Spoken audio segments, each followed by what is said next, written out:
Assalamualaikum warahmatullahi wabarakatuh. Al-Fatihah.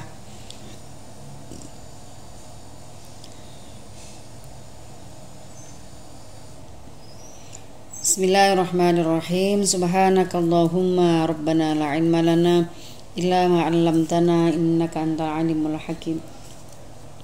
Wa tub 'alaina innaka antat tawwabur rahim. Wa taqabbal minna innaka antas samiul alim. Wa 'allimna min ladunka 'ilman nafi'a ya dzal jalali wal ikram. Allahumma iftah lana hikmataka wa ansur 'alaina rahmataka ya dzal jalali wal ikram. Bismillahirrahmanirrahim. Alhamdulillahirabbil alamin. Wassalatu wassalamu ala sayyidil mursalin wa ala alihi wa sahbihi ajmain.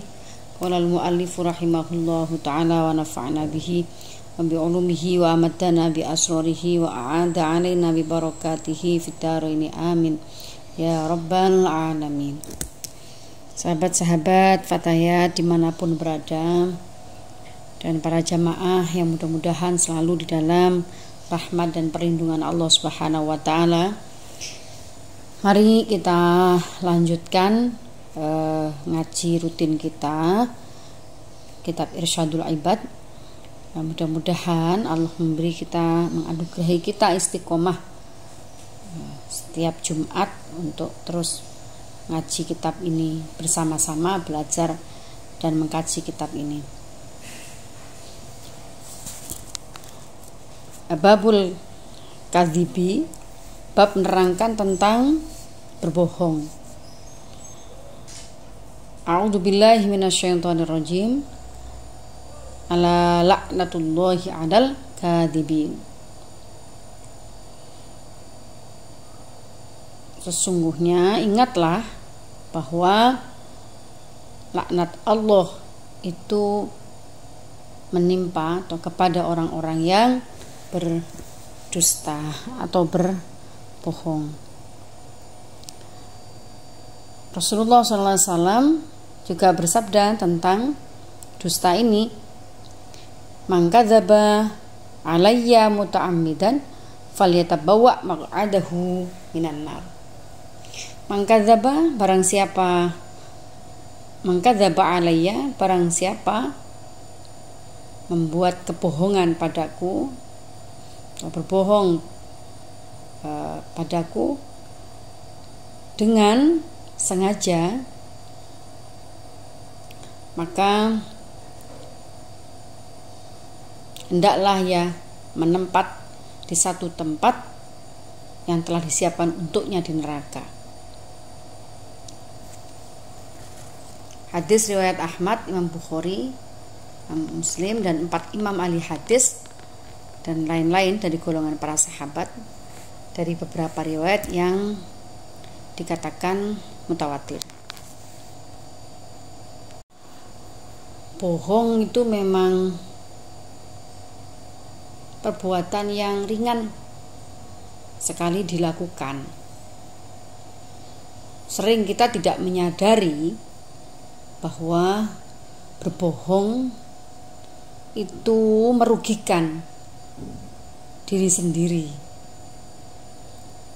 Bahkan orang yang suka berbohong itu akan pasti mengulang-ulang kebohongan demi kebohongannya secara terus-menerus. Maka Allah memperingatkan dalam firman-Nya,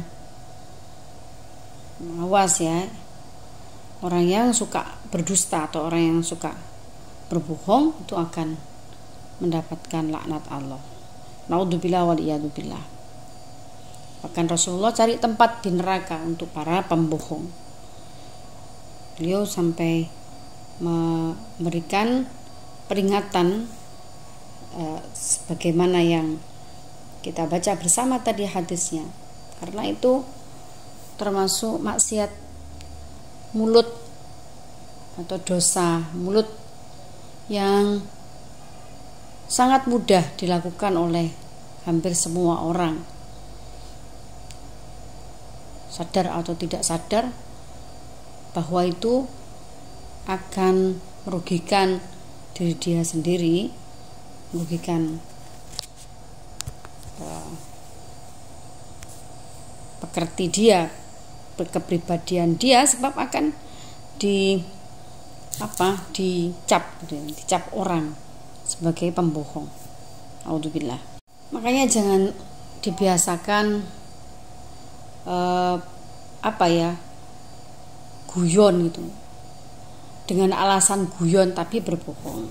Nah, kadang kita maunya sih bercanda, manggil anak kecil, sini nak, tawe duit. Wah, barang wis bocahe moro, areke moro, tibake ora diwe duit, tapi di usap-usap tok kepalanya, atau di guyoni tok.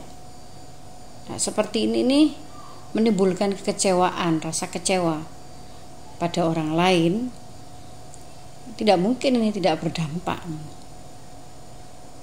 Atau kemudian suka ngobrol tidak perlu. Nanti akan ada penjelasan di belakang tentang salah satu karakter pembohong itu adalah orang yang suka ngomong gitu, yang pokoknya asal ngomong, pingin bikin orang tertawa asal ngomong. Biasanya orang-orang seperti ini nih kemudian pada akhirnya omongannya itu banyak yang membual atau berbohong. Dalam hadis yang lain Rasulullah bersabda, Rasulullah berdawuh, "Alaikum bisidqi fa inna sidqa yahdi ilal birri." Hendaklah kalian semua senantiasa berkata benar, berkata jujur.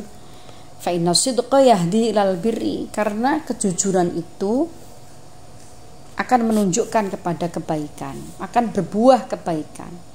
Setiap kejujuran itu pasti berbuah kebaikan. Wal birru yahdi ilal jannah, dan kebaikan itu akan menunjukkan seseorang kepada jalan menuju surga. Wa yataharra as-sidqa hatta yuktaba indallahi siddiqon. Seseorang yang senantiasa berkata benar, dia berupaya terus jujur, ngomong sing bener, hati-hati nih ngomong, ora gampang-gampang bohong. Bersungguh-sungguh, taharro bisidqi, taharro asidqo, sungguh-sungguh kepingin terus berusaha berkata benar. Maka dia akan dicatat di sisi Allah sebagai siddiqon, orang yang suka berkata benar. Sebaliknya, wa iyyakum wal kadhiba fa innal kadhiba yahdi ilal fujur wal fujuru yahdi ilan nar. Wa ma yazalu al abdu yataharra al kadhiba hatta yuktaba indallahi kadzaban. Was, jangan sampai berbohong, jauhilah berbohong. Karena sesungguhnya berbohong itu atau berkata bohong itu akan menuntun seseorang pada kedurhakaan. Dan durhaka itu akan menuntun atau menunjukkan jalan seseorang ilan nar, menuju neraka. Wa ma yazalu al-'abdu yataharra al-kadhiba hatta yuktaba indallahi kadzaban. Orang yang tak henti-hentinya berkata bohong, dia akan dicatat oleh Allah sebagai pembohong. Udzubillah wal iyadzubillah. Hati-hati, saya menasihati diri saya sendiri, dan mari kita bersama-sama menasihati diri kita sendiri untuk berupaya selalu berperilaku atau berkata jujur, berkata benar dalam segala situasi, dalam segala keadaan. Untuk hal-hal yang kecil bisa dibiasakan berkata benar, tidak meremehkan, bercanda yang di dalam percandaan itu ada kebohongan, agar kita tidak meremehkan perilaku berbohong, karena sebagaimana yang diwariskan Rasulullah itu akan menunjukkan kamu ke jalan neraka. Dan orang yang senantiasa berbohong, Allah akan mencatatnya sebagai pembohong. A'udzubillah waliyadzubillah. Hadis riwayat Imam Bukhari dan Imam Muslim. Kemudian dalam hadis yang lain, Rasulullah SAW memberikan gambaran tentang orang munafik. Seperti apa orang yang bisa dibaca sebagai orang munafik? Rasulullah bersabda, arba'un man kunna fihi kana munafiqun khalisan wa man kanat fihi khoslah minhunna kanat fihi khoslah minan nifaq. 4 perkara, arba'un man kunna fihi kana munafiqun. Barang siapa memiliki 4 hal ini dalam kepribadiannya, kana munafikun khalisat, maka ia adalah munafik sejati. Insyaallah. Mari kita baca kriteria munafik sejati sebagaimana yang disampaikan oleh baginda Rasulullah, agar kita berhati-hati di dalam meniti atau melakukan sesuatu agar tidak sebagaimana yang digambarkan oleh beliau. Jadi ada 4 hal, 4 kepribadian. Kalau 4-4-nya ini ada pada seseorang, maka dia adalah dikategori sebagai munafik sejati. Wa man kanat fihi khoslatun minhunna kanat fihi khoslatun minan nifaq. Dan siapa yang mempunyai salah satu dari 4 perbuatan ini, maka dia tergolong orang yang memiliki satu kepribadian orang munafik, sehingga dia menangguhkannya, hatta yada'ah, meninggalkannya. Apa saja 4 kepribadian itu? Sebagaimana yang disampaikan oleh Rasulullah, idza haddatsa kadzaba, wa idza wa'ada akhlafa, wa idza ahada ghadara, wa idza khasama fajara. 1, idza haddatsa kadzaba, kalau berbicara dia bohong. Ini kepribadian orang munafik. Wa idza wa'ada akhlafa, bila berjanji mengingkari. Wa idza wa'ada akhlafa, bila berjanji menyalahi. Wa idza ghadara, idza ahada ghadara. Yang ketiga, bila mengadakan atau membuat persetujuan terhadap satu masalah, ghadara, dia menyalahi, artinya mengingkari, tidak mengakui adanya perjanjian yang telah dilakukan secara bersama-sama. Idza khasama fajaro, bila berbantahan, bila berdebat, itu fajaro, ia berkata jelek, lacut.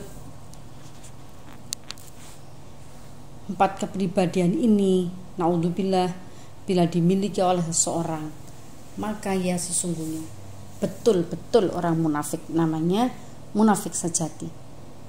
Tetapi bila salah satu dari 4 perilaku ini dimiliki oleh seseorang, dia termasuk orang yang memiliki pribadi, satu pribadinya orang munafik, memiliki satu perilaku orang munafik. Alhamdulillah, waliyadzubillah, mudah-mudahan kita termasuk orang yang dijauhkan dari semua kepribadian ini, semua tanpa terkecuali, bukan hanya satu di antara 4 kepribadian ini, tapi seluruh dari kepribadian munafik yang digambarkan oleh baginda Rasulullah SAW. Naudzubillah waliyadzubillah. Perilaku munafik itu juga menjauhkan seseorang dari keimanan, mengikis keimanan seseorang. Sebagaimana baginda juga bersabda, Rasulullah SAW, iyyakum wal kadziba, jauhilah berkata bohong, fa innal kadziba mujanibun lil iman, karena sesungguhnya berbohong itu menjauhkan seseorang dari keimanan, artinya mengikis keimanan seseorang. Hadis riwayat Rawahu Ahmad wa Abu Syekh. Orang yang berkata bohong itu juga jauh dari rahmatnya Allah, karena malaikat itu pembawa rahmat Allah itu menjauh dari orang-orang yang suka berkata bohong, sebab mereka, para malaikat itu membau bau busuk dari mulut orang yang suka berbohong.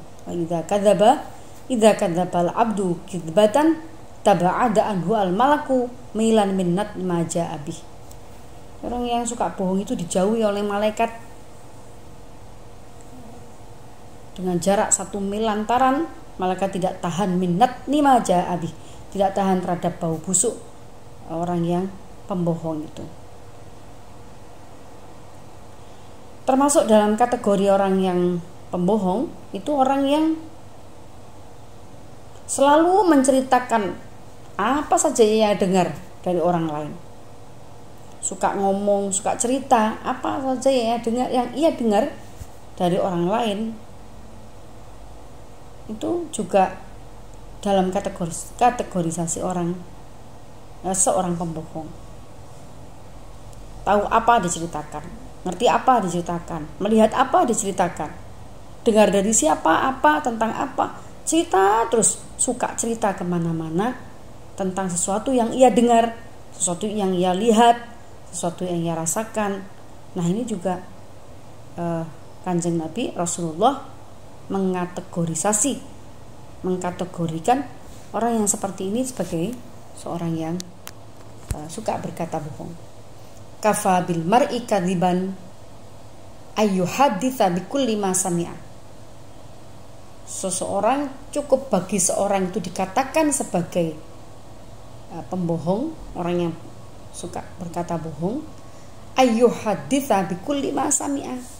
Ayyuhaditsa bikulli ma sami'a, orang yang menceritakan setiap apa yang ia dengar.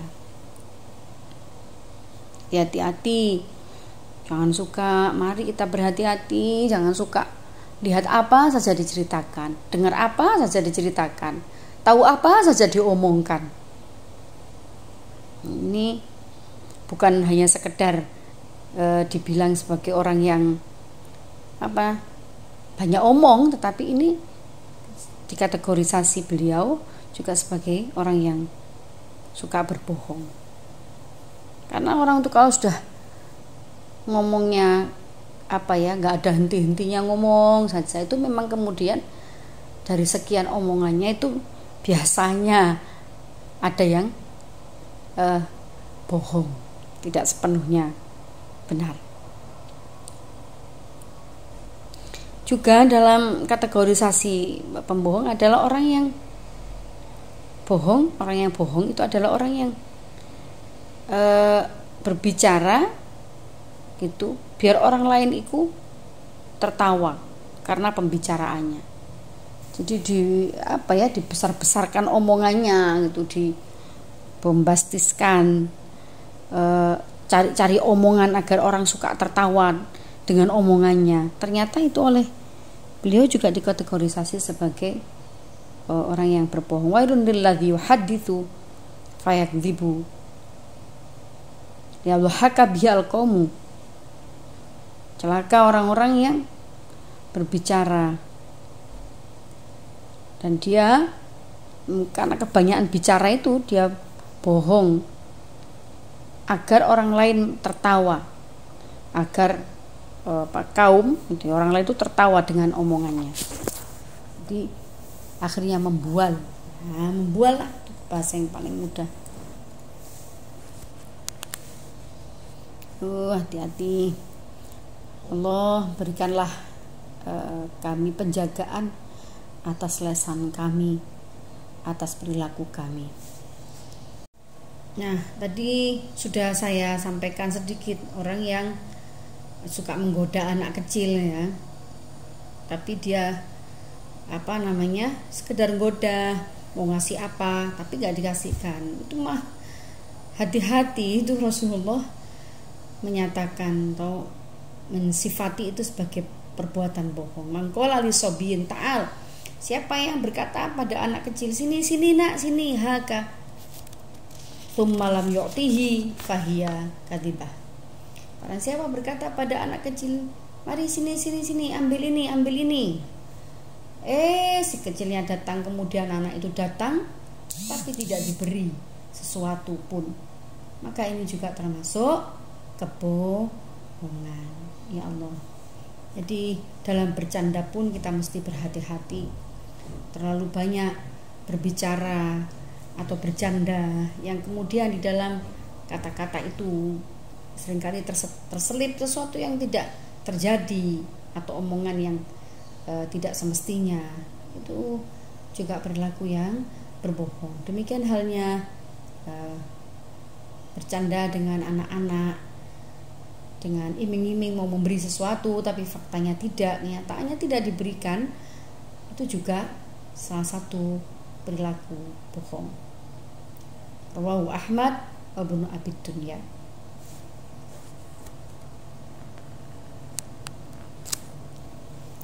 Sayyidah Aisyah berkata, salah satu riwayat dari Ibnu Hibban, tidak ada satu akhlak yang paling dibenci oleh Rasulullah daripada bohong.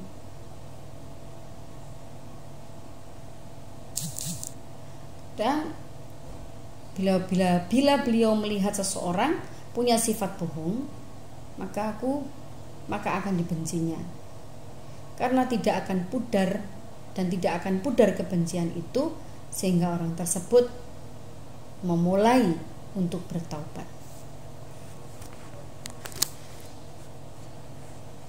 Ada satu kisah dari Imam Al-Yafi'i yang diceritakan atau dikisahkan oleh Abu Abdillah Muhammad bin Qatil. Beliau pernah berkumpul bersama Syekh Abdul Qadir. Lalu ada orang yang mendekati Syekh Abdul Qadir bertanya, orang ini gumun gitu ya, bahasa Jawanya itu gumun. Syekh Abdul Qadir itu kok memiliki derajat yang tinggi di sisi Allah, ya dimuliakan oleh para manusia tentu, dan dia pun memiliki derajat yang tinggi. Lalu orang ini bertanya, dengan apa panjenengan Syekh Abdul Qadir, sehingga dengan perbuatan apa sehingga Allah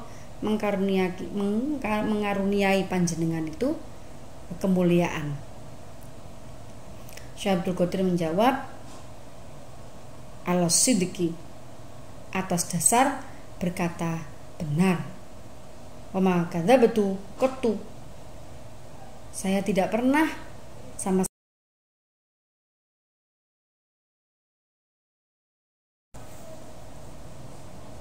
Syekh Abdul Qadir itu sudah punya keistimewaan ya sejak kecil.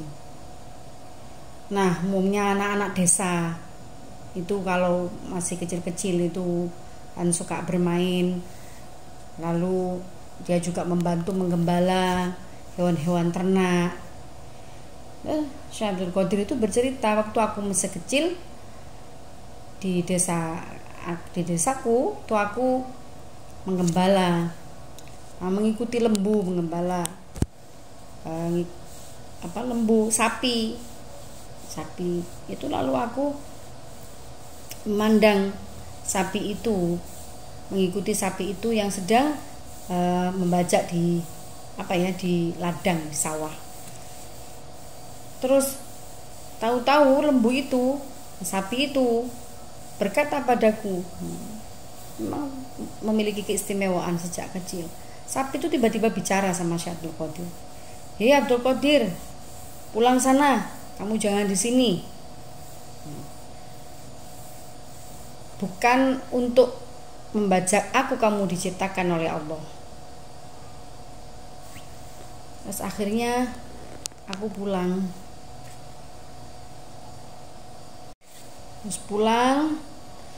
Setelah pulang saya melihat dari atas atap rumah, saya melihat dari atas rumah, dari rumah itu banyak orang jamaah haji yang sedang wukuf di Arafah. Terus aku lari kepada ibuku, lalu aku berkata pada ibuku, "Bu, aku beri aku uang, Bu, lillahi ta'ala.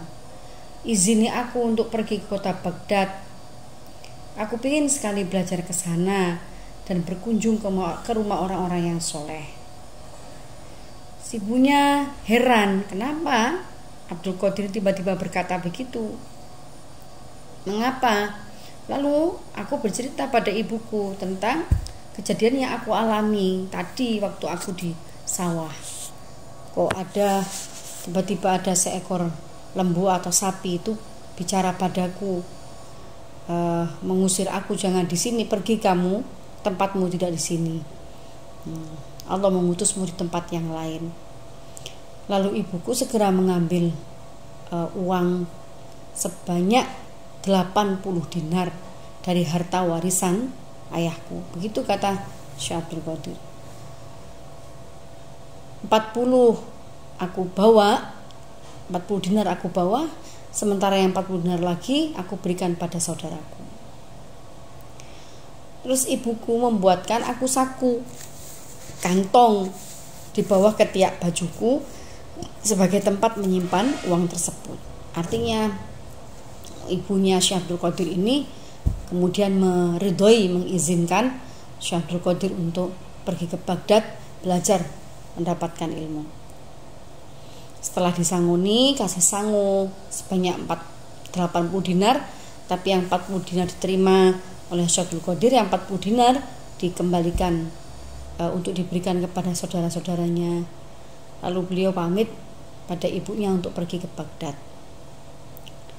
Sebelum berangkat, si ibu berpesan pada Syekh Abdul Qadir agar alaika bisidqi, agar senantiasa berkata benar, berkata jujur.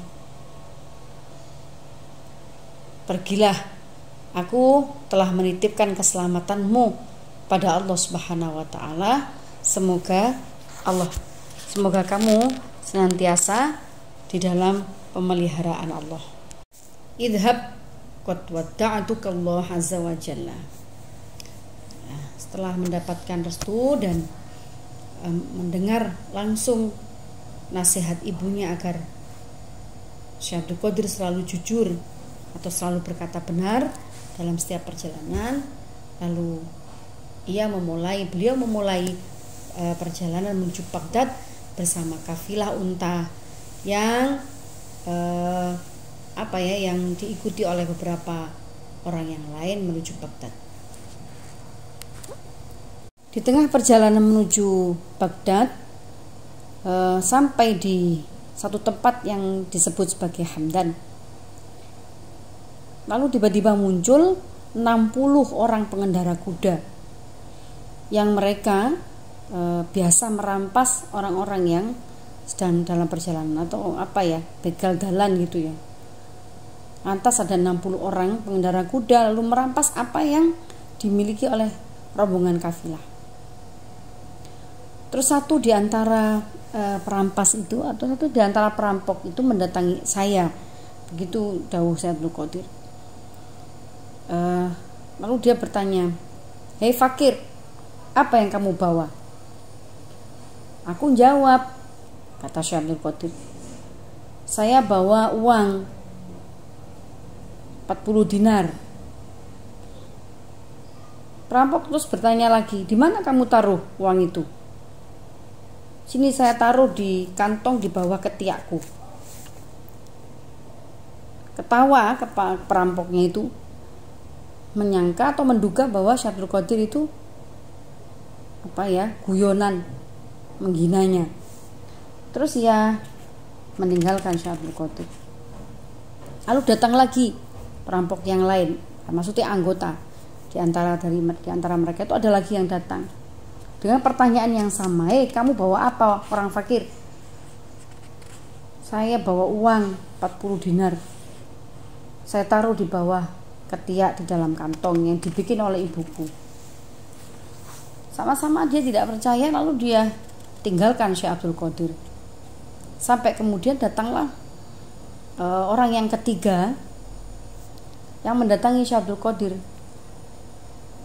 dengan pertanyaan yang hampir sama. Begitu pula dijawab oleh Syekh Abdul Qadir dengan jawaban yang sama.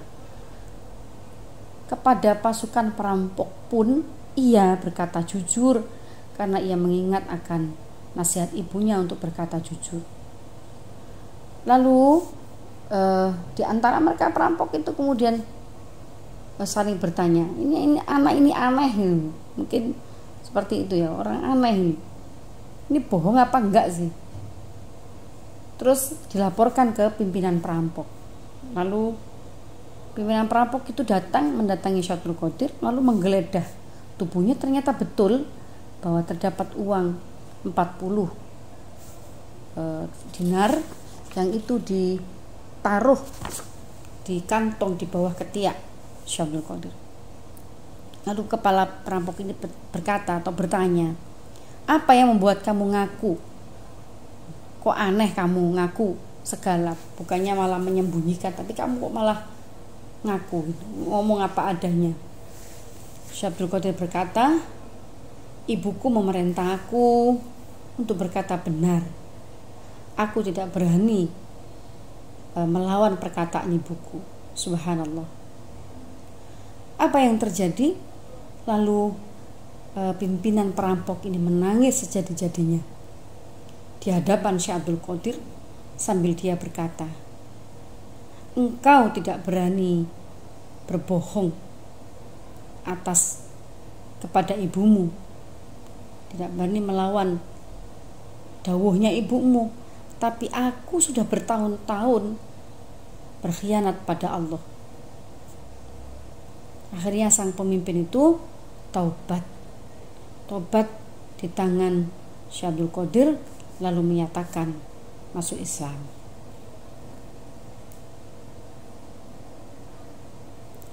Ialah orang pertama yang bertaubat di hadapanku, begitu kata Syekh Abdul Qadir Al-Jilani. Syekh Abdul Qadir,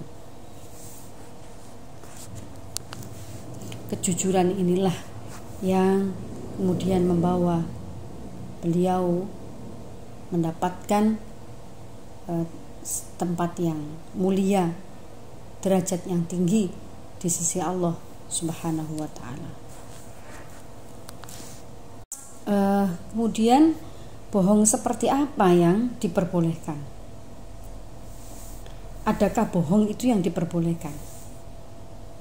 Pasti kita muncul pertanyaan seperti ini. Wa'lam annahu qad yubahu wa qad yajibu. Fadhabitu anna kulla maqsudin mahmudin yumkinu at-tawassulu ilaihi bisidqi wal kadhibi jami'an. Fal kidbu haramun.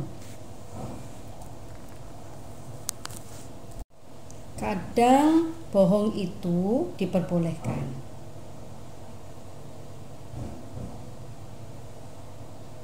Pada satu situasi yang memang itu untuk sesuatu yang wajib.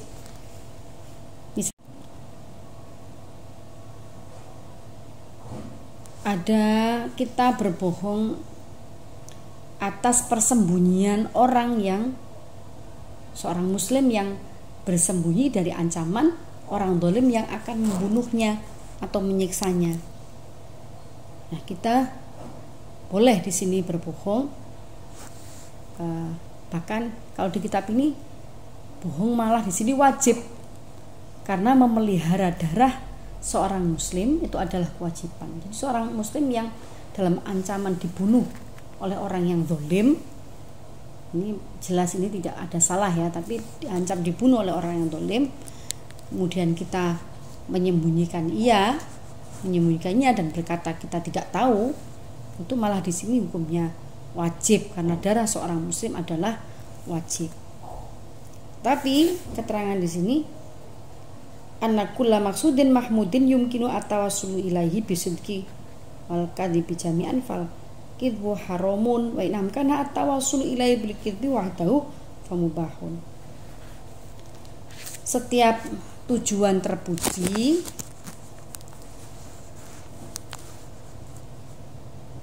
yang bisa dicapai dengan berkata benar atau bohong, maka tidak boleh berbohong. Jadi kalau perbuatannya terpuji harus berkata benar, tidak boleh berbohong. Nah, boleh tadi seperti yang saya contohkan, memang apabila tujuan yang akan diperolehnya termasuk diwajibkan.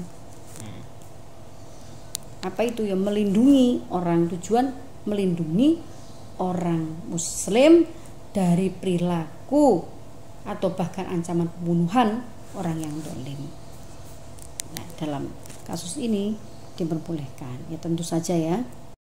Demikian para sahabat dan para jamaah ngaji kita bersama-sama tentang bahaya berbohong dan manfaat meninggalkan perbuatan bohong, serta kita mendapatkan suri tauladan dari imam kita Syekh Abdul Qadir, di mana beliau memperoleh derajat yang tinggi di sisi Allah dan mendapatkan kemuliaan di sisi manusia yang lain karena beliau tidak pernah atau betul-betul menghindari berbohong, perbuatan bohong. Mudah-mudahan kita memohon kepada Allah agar Allah memberi kekuatan kita bertaubat atas perbuatan-perbuatan atau perilaku-perilaku berbohong kita, dan mudah-mudahan kita terhindar di masa-masa yang akan datang dari perilaku yang tidak disukai atau perilaku yang dibenci oleh Nabi kita Nabiullah Muhammad Sallallahu Alaihi Wasallam. Mudah-mudahan kita selalu mendapatkan lindungan Allah. Amin Allahumma amin. Saya akhiri, mohon dimaafkan segala kekurangan, segala kekhilafan, dan saya mohon doa kepada para jamaah semua, juga kita semua, mari saling mendoakan. Mudah-mudahan kita terus menerus dituntun oleh Allah jalan hidup kita menuju hanya hal-hal yang diridhoi oleh Allah Subhanahu wa taala. Amin Allahumma amin. Allahu a'lam bissawab. Al-Fatihah. Assalamualaikum warahmatullahi wabarakatuh.